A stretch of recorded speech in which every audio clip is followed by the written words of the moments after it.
ക്രിസ്തുവിൽ സ്നേഹം നിറഞ്ഞവരെ, വചനയാത്രയിലേക്ക് എല്ലാവർക്കും സ്വാഗതം. കുഞ്ഞുങ്ങളുടെ ജ്ഞാനസ്നാന അവസരത്തിൽ പുരോഹിതൻ്റെ വാക്കുകൾ ഇപ്രകാരമാണ്: ഇതാ, ഞാൻ നിന്റെ നെറ്റിയിൽ കുരിശ് വരച്ച് ക്രിസ്തുവിന് ഉടമപ്പെടുത്തുന്നു.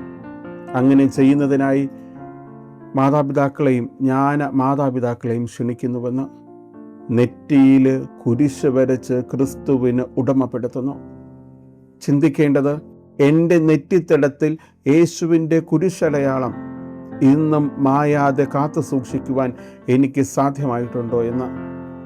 ഇന്നത്തെ ഒന്നാം വായനയിൽ എസെക്കിയേൽ പ്രവാചകന്റെ പുസ്തകത്തിലാണ് വായിക്കുക.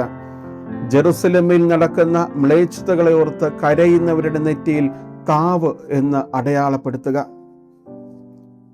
നെറ്റിയിലെ ഈ ഒരു അടയാളം മായാത്ത മുദ്രയായി നമ്മൾ കാത്തു സൂക്ഷിക്കണമെന്നാണ്. വെളിപാടിൻ്റെ പുസ്തകത്തിലാണ് നമ്മൾ വായിക്കുക. 13-ാം അധ്യായം: ചെറിയവരും വലിയവരും, ധനികരും ദരിദ്രരും, സ്വതന്ത്രരും അടിമകളുമായ എല്ലാവരും വലതു കൈയിലോ നെറ്റിയിലോ മുദ്ര കുത്തണം. ഈ മുദ്ര ദൈവത്തിൻ്റെ ദാസരുടെ മുദ്രയെന്ന് വെളിപാടിൻ്റെ പുസ്തകം 7-ാം അധ്യായം 3-ാം വാക്യം നമ്മളോട് പറഞ്ഞു തരുന്നു. വീണ്ടും ആ മുദ്ര എന്നത് നെറ്റിയിൽ അവൻ്റെ നാമവും അവൻ്റെ പിതാവിൻ്റെ നാമവുമാണെന്ന് വെളിപാടിൻ്റെ പുസ്തകം 14-ാം അധ്യായം പറഞ്ഞു തരുന്നു. ഞാൻ എൻ്റെ ക്രിസ്തുവിനും പിതാവായ ദൈവത്തിനും ഉടമപ്പെട്ടിരിക്കുന്നു, മറ്റാരുടെയുമല്ല, ഞാൻ ദൈവത്തിന് സ്വന്തം. അതുകൊണ്ടാണല്ലോ അസീസയിലെ വിശുദ്ധ ഫ്രാൻസിസ് താവ് എന്ന ഈ ഒരു മുദ്ര തൻ്റെ ജീവിതത്തിൻ്റെ ഭാഗമാക്കി മാറ്റിയതും തൻ്റെ ഒപ്പാക്കി മാറ്റിയതും.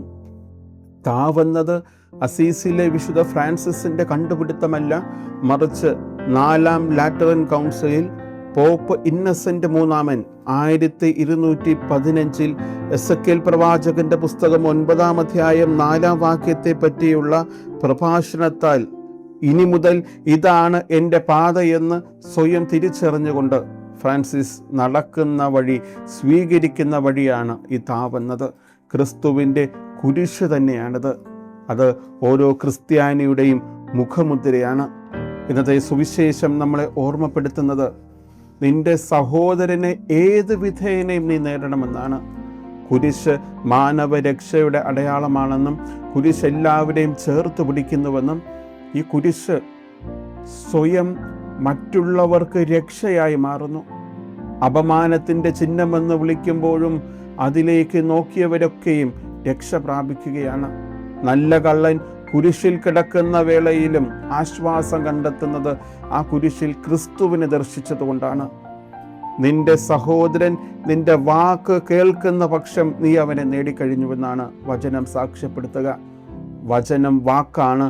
ആ വാക്ക് ക്രിസ്തുവായി രൂപാന്തരപ്പെടുമ്പോൾ നിന്റെ സഹോദരനെ നീ നേടി.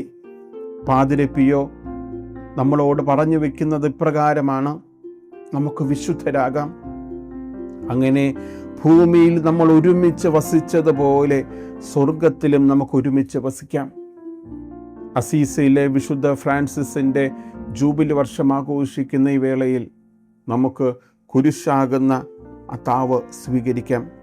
നെറ്റിത്തടത്തിലെ മായാത്ത മുദ്രയാക്കാം. ചേർത്ത് പിടിക്കാൻ സോദരരുടെ കരങ്ങളിലേക്ക് നമ്മുടെ കരങ്ങൾ പരക്കട്ടെ. മനുഷ്യ, നീ മണ്ണാകുന്നു, മണ്ണിലേക്ക് നീ മടങ്ങുമെന്ന് പറഞ്ഞുകൊണ്ട് പുരോഹിതൻ നെറ്റിത്തടത്തിൽ വരച്ചു തരുന്ന കുരിശ്, അത് മായാത്ത മുദ്രയായി നമുക്ക് സൂക്ഷിക്കാം. ഒരുമിച്ച് മുന്നേറാം, സ്വർഗം സ്വന്തമാക്കാം. ആമേൻ.